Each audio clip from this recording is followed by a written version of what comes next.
It seems like people don't really like my basketball sports whispering take video thingies that much anymore, which is fine. I understand it. I still obviously enjoy talking basketball, and the last one I did was on the in-season tournament and how I felt about that.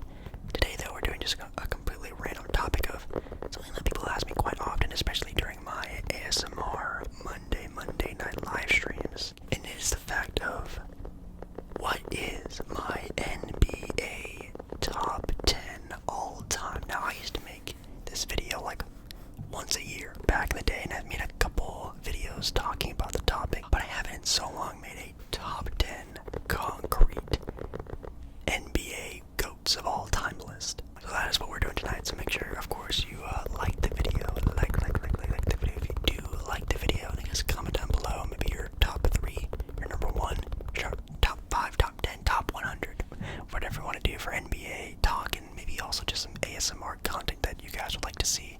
And yeah, let's get started. Now, for me, when I think of the greatest player of all time, I think of, being great, the greatest. What does being great mean? And for me, it's obviously due to the, basketball side of things, how good they are at the sport, championships, MVPs, accolades, just watching the players, how impactful they were, connected to how good they were at the game, I think is very important.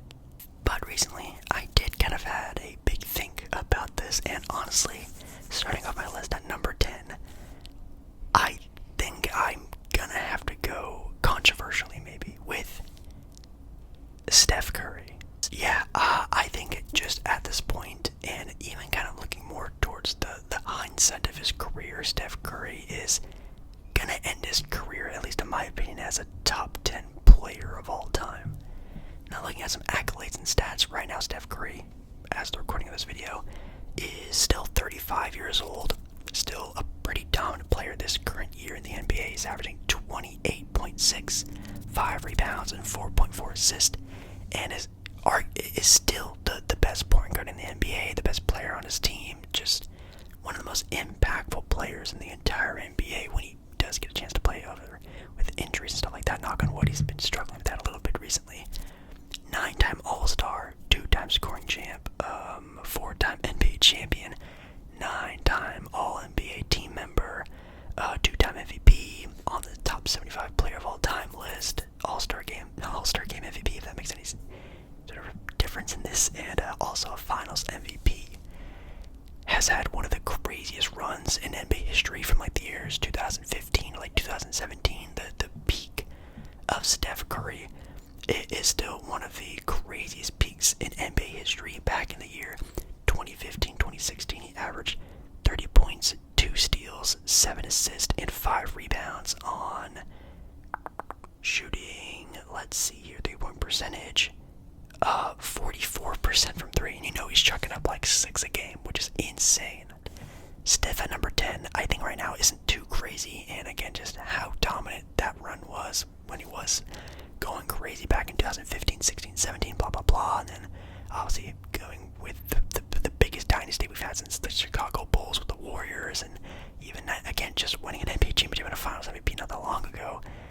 It's hard to not say Steph Curry is maybe the best point guard, the greatest point guard of all time. You can even argue that. It's just everything is there for him being on this list. From a modern NBA player to the prehistoric age of the NBA at number 9, I have Bill Russell. Now, for a lot of maybe more old heads who, I see a lot of rankings like Stephen A. Smith and those big guys get paid the big bucks to talk sports, they always have Bill Russell near top 5, and I understand why.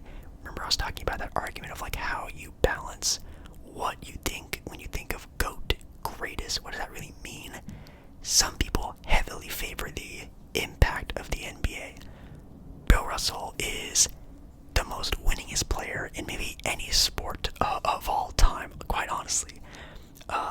Obviously made the Hall of Fame, 12-time All-Star, led the league in rebounding 4 times, 5-time MVP, on the top 75 player of all time list, yes, but an 11-time NBA champion. 11-time NBA champion. One of the most dominant players in NBA history. I mean, he's put up some crazy stat lines, like 18 points per game, 24 rebounds.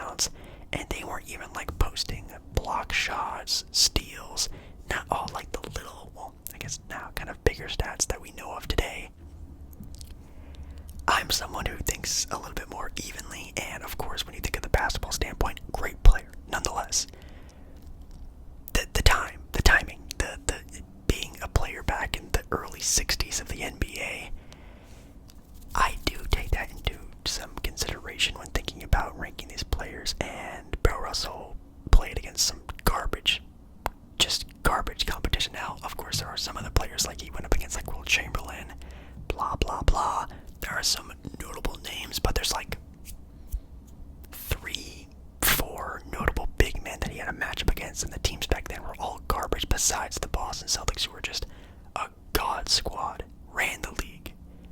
So I take that into consideration as well. So great player, great impact, but the time frame of when he played was just, that time was just garbage for the NBA, so it makes sense that he was so dominant, and he was.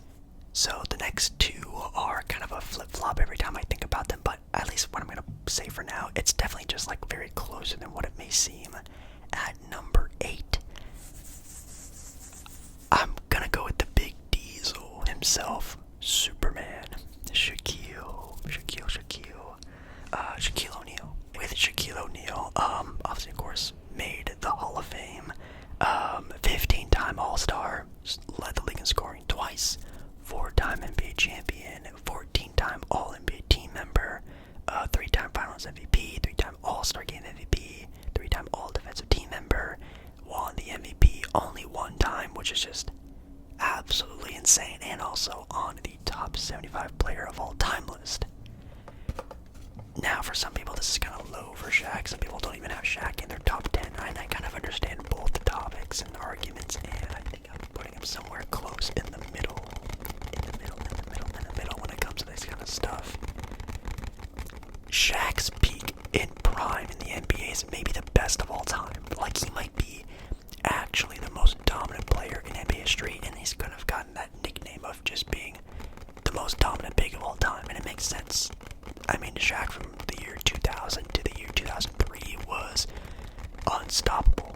He was his own super team. I think you could have put Shaq on any team, and it was instantly going to be a finals contender, maybe even a guaranteed ticket to the finals. 2007 till he retired back in about 2011, it was rough, really rough for Shaq, and I guess that is leaving kind of like a bad taste in my mouth. It's kind of like the decline that he had, and again, being on a super team with Kobe, and I don't know, a lot of people just think of him as like a run and dunk big man, not having like a big, bag of skills like someone like Hakeem Olajuwon, let's just say. That also may take a little hit on Shaq himself, but like Shaq's prime puts him in the top 10 of GOATs of all time instantly. It kind of just depends like where you put him, at least in my opinion. So I think this is like a good medium of not hyping him up too much, but also, leaving some room for some people who maybe just have meant more to the NBA and maybe just have been a little bit impactful. But Shaq by himself is just a beast, He's amazing. I have Larry Legend at number, what is it, 6, number 5, 7, number 7, my top 10. Larry Bird, obviously a member of the Hall of Fame, a 12-time All-Star, 3-time NBA champion, 10-time All-NBA team member, Rookie of the Year, 3-time All-Defensive Team member, All-Star Game MVP, 2-time Finals MVP, 3-time back-to-back MVP of the NBA, and also a member of the top 75 player all-time list. So, again, the pure skill of Larry Bird at his peak is hand down one of the biggest peaks in NBA's history. Not as big as Shaquille O'Neal's, but just how dominant he was during a really good era of basketball, the 80s. The best player in the NBA, even during the era of some great NBA players. And injuries also took a big account into kind of like how the trajectory of his NBA career went. If this dude didn't get hurt the way that he did, he might be a top 5 player of all time, maybe even higher up on the list. He could have even been a more dominant player in the NBA. During his peak of the NBA, averaging 30 points per game, or I guess 29.9 points per game, 9 rebounds, 6 assists, a shooting sort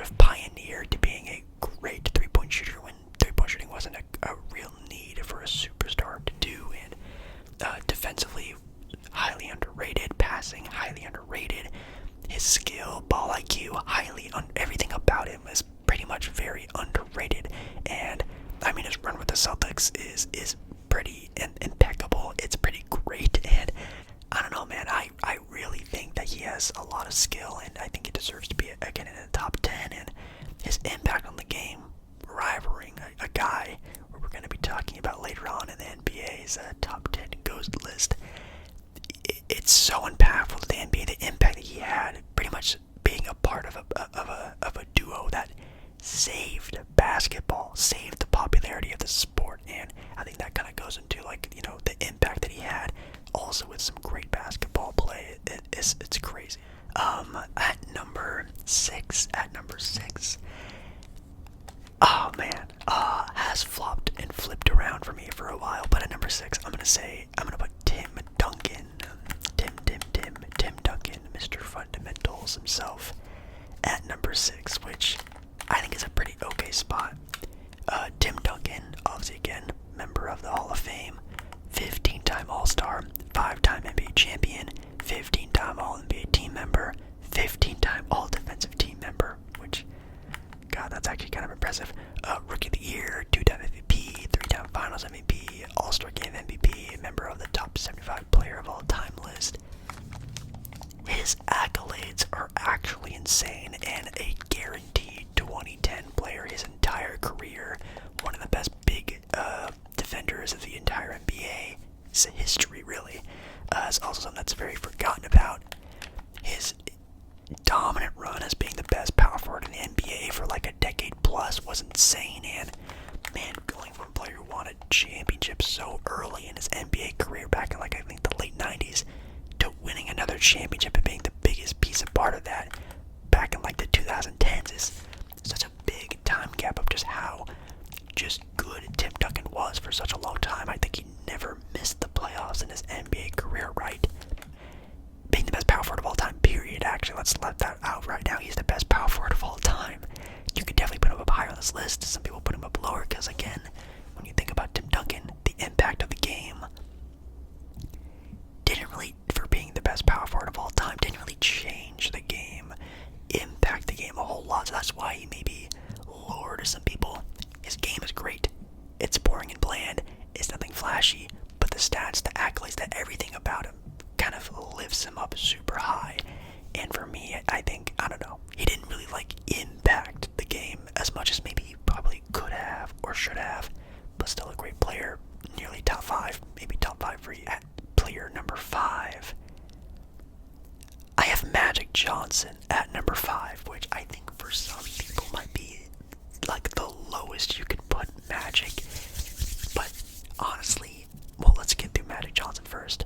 Magic Johnson, obviously a member of the Hall of Fame, only a 13-year NBA career, which is also kind of a big thing you gotta take into account.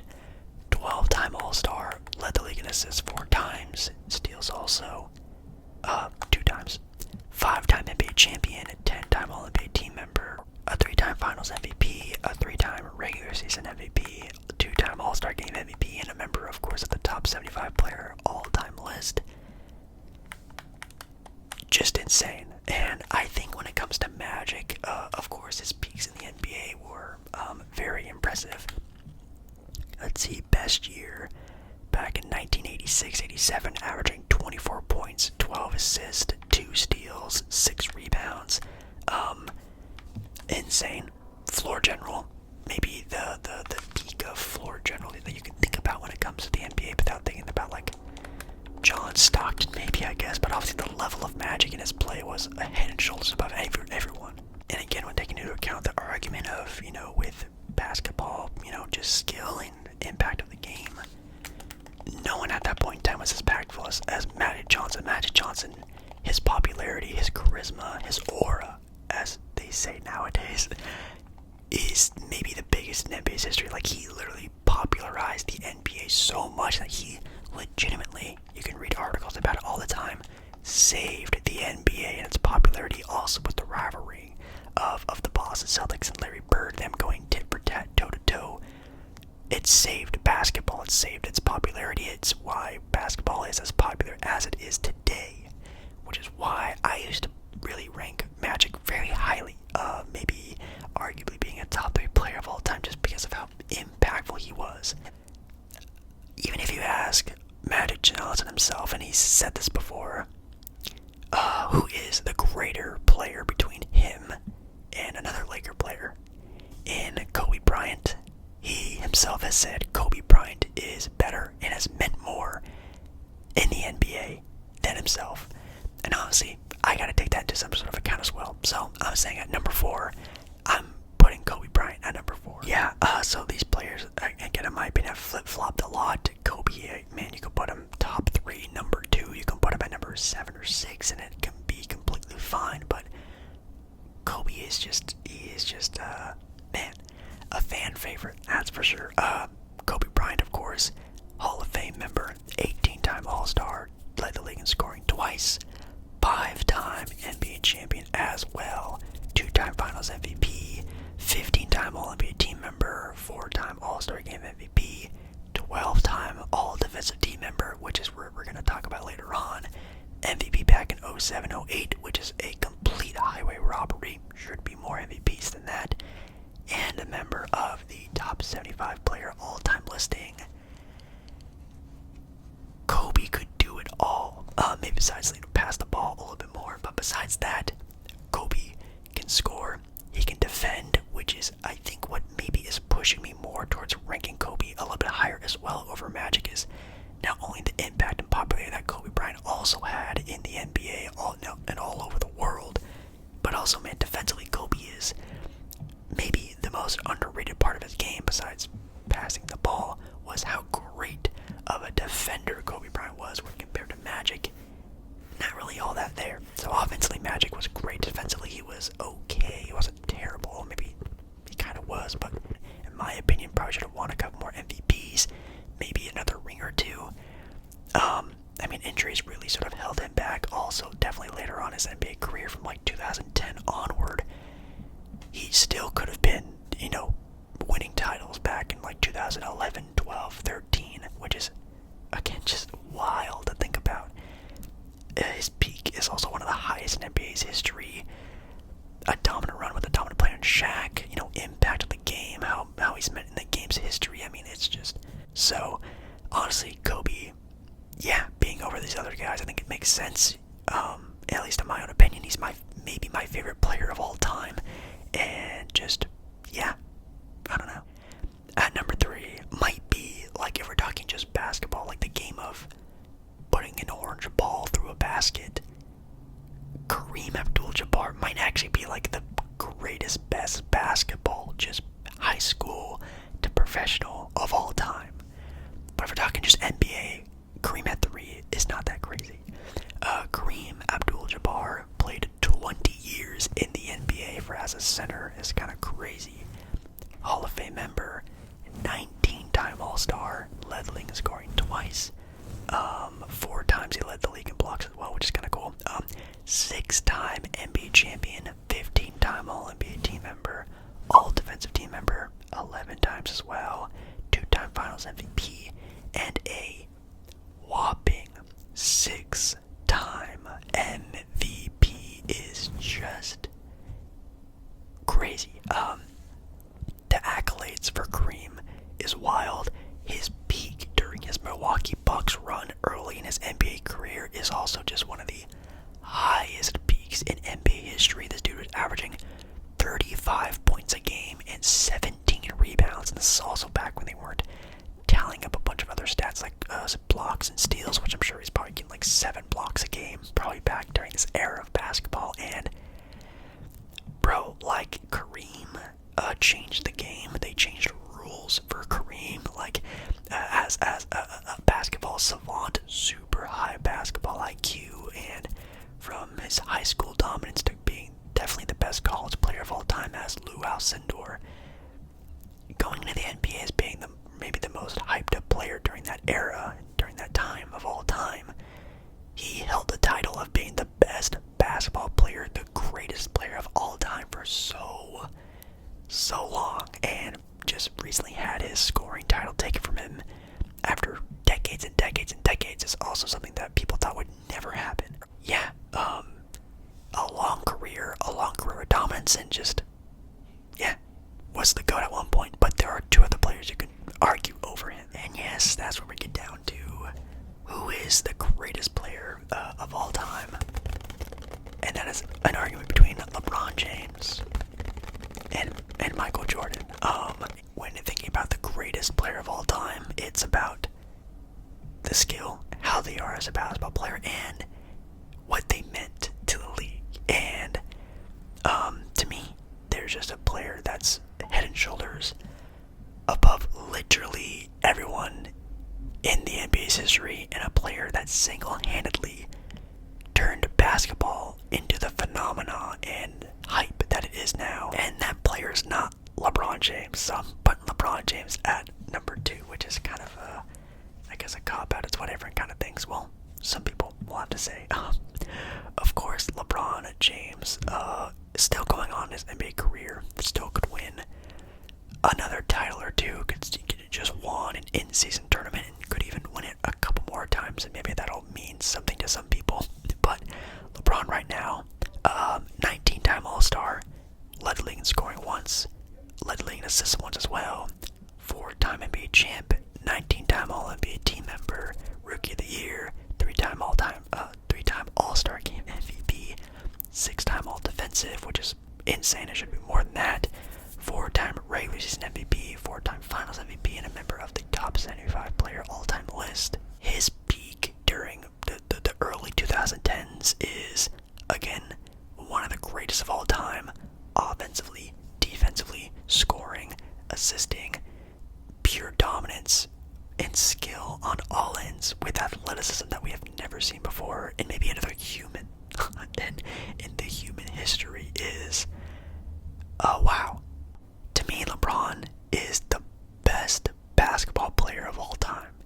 He's the best. He's the most talented. There's no one who has ever picked up a basketball professionally, I'll say, than LeBron James. And he's helped the game so much in this social media world of just him being just such a positive aspect of just the game. He is a great leader of the NBA, a great face for it. But it's the fact that Michael Jordan has done a lot of what LeBron has done, but did it first. And that's why I think Michael Jordan is, to me, the greatest player of all time. Jordan has everything also. The aura, the swag, the stats, the game to watch. He has it all. But also the way that he literally took the NBA global, popularizing the game without social media, the internet, by word of mouth of like, oh my god, Michael Jordan is the best basketball player.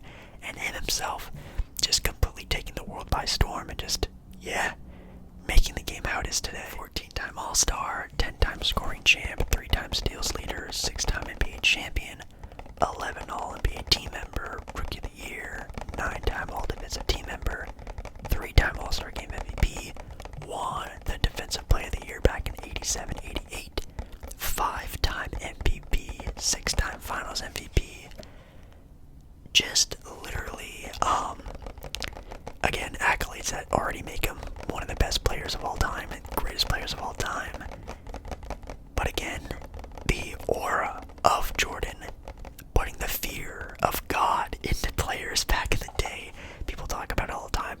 Stories of like, oh my god, when we faced Michael Jordan, we were scared of him. Which is kind of funny to think about when talking about putting a ball in a hoop, but people were actually off their game because of going up against Michael Jordan. I mean, looking at his peaks, his peak back in 86, 87 is also one of the greatest of all time. People argue being the best season in NBA history, and his pure dominance of just being arguably in the greatest dynasty and the greatest run in basketball history of the Chicago Bulls, the 90s, and he has the pure basketball skill, but also just the story of Jordan being undefeated in the finals, the dream team, the dynasty of the Bulls, all of the drama and everything that happened around Jordan and the Bulls and just his entire life just carries him to being the number one guy on the GOATS list. I think, I love LeBron. LeBron is also one of my favorite players of all time, and I think LeBron is a better basketball player than Michael Jordan. I think LeBron James is a better player. I think he's better at basketball. But is he greater than Jordan? I don't think so. I think Michael Jordan and all that he's done in the storyline of Jordan, it just means more. So, yeah, Jordan, number one. Alright, so I think that's the last time I'm going to be talking about this topic for maybe the next couple years. We'll have to see what happens next, but maybe if I'm even making videos in a couple years. I don't even know if I'm making videos in the next couple weeks. We'll have to see, but yeah, thank you guys so much for watching this video. Make sure you, of course, you like the video if you liked